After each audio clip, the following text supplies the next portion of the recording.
The Epstein files are a trove of secrets. But just as important as what's in the files is what's being held back. Black box after black box, redaction after redaction. These are the documents that we need, that you're holding on to and over-redacting because they have the names of the men who are implicated. The censorship isn't just extensive, it's also sloppy. For this video, Bloomberg News has obscured identifying information in red, as when black boxes pop on and off, or fail to track with a person's face. Seemingly innocuous text like the JP in JP Morgan was redacted, while things that clearly should have been removed were not, including the names of dozens of victims. I feel like the Department of Justice has really made us feel unsafe. So how did the government bungle this so badly? And are efforts to fix the redactions making things better or worse? The files combine evidence from multiple local and federal investigations into disgraced financier Epstein and his associates. Some of the files have dribbled out over the years through court cases, leaks, and public records requests. But during his campaign, Donald Trump suggested he would release them. Would you declassify the Epstein files? Yeah, I would. All right. I guess I would. In February of 2025, Attorney General Pam Bondi invited influencers to the White House and gave them binders labeled The Epstein Files, Phase 1, and The Most Transparent Administration in History. The move was promptly ridiculed online because almost all the information had been previously published. Okay, so this is the Epstein Files, Phase 1. Now, we're all waiting for bombshells, we're all waiting for juicy stuff, and that's not what's in this binder. Heavily redacted. This is the biggest disappointment I think that you'll find. This was such a joke. After the negative publicity, Bondi ordered FBI Director Kash Patel to deliver all the Epstein files to her office by 8 a.m. the next day.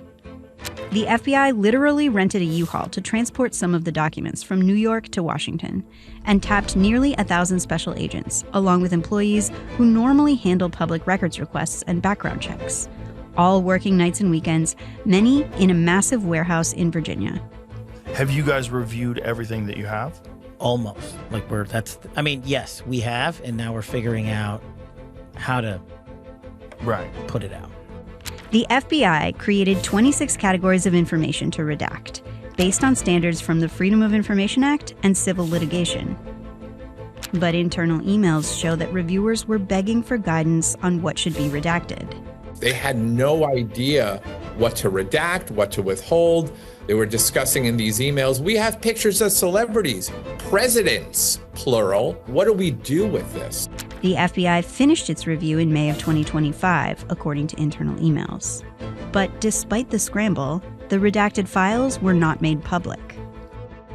Instead, the Justice Department and the FBI released security camera footage from inside the jail where Epstein was held at the end of his life, announcing that no further disclosure would be appropriate. Are you still talking about Jeffrey Epstein? Congress didn't go for it. We are being clear and demanding that President Trump release the full Epstein files. Months later, a House committee began its own release of Epstein files, and Congress passed the Epstein Files Transparency Act. The bill is passed, and without objection, the motion to reconsider is laid on the table. The law specified what the Justice Department could release and what it could lawfully redact. We will continue to follow the law with maximum transparency while protecting victims. The Justice Department started releasing the records in small waves, citing challenges with redactions.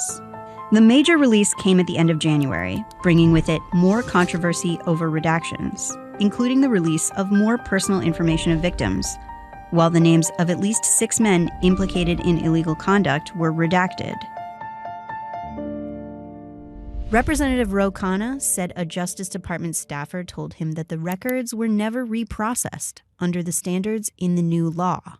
So the core issue is that they're not complying with Massey and my law because these were scrubbed back in March by Donald Trump's FBI. The Justice Department removed thousands of documents due to potential redaction issues and posted a notice asking people to report problems. It also unredacted some of the information that was originally blacked out. But the inconsistent redactions have prompted accusations that the Justice Department is protecting powerful and influential people, including President Trump, whose name appears in over 5,000 documents. The Justice Department has said hundreds of lawyers were involved in the review, and no records were withheld improperly under the new law.